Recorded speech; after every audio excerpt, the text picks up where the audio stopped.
Sadece bilerek hangi web browser'ı siz kullanırsanız biz artık anlayabiliriz sizin karakterinizi hem ne kadar siz çalışkansınız.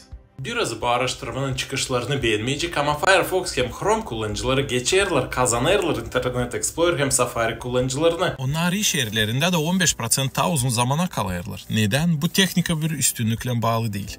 Siz kullanarsaydınız Internet Explorer ya da Safari, onlar kompüterinizde baştan vardılar, yüklü. Siz onlara dil lazım çekersiniz, yükledersiniz. Ama eğer siz isterseniz Firefox ya da Chrome, o zaman lazım kendinizi kreatif gösteresiniz. Da kendiniz onları bulup kompüterinize, bilgisayarınıza yükledersiniz. Bu araştırmayı işittiğinin süper, şimdi işimde daha iyi olmak istersem ve browser'ımı mı değiştireyim lazım soracağınız.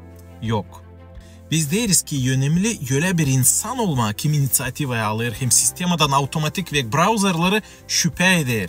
Her zaman en iyi bir şey arıyor. Doğruluğu arıyor.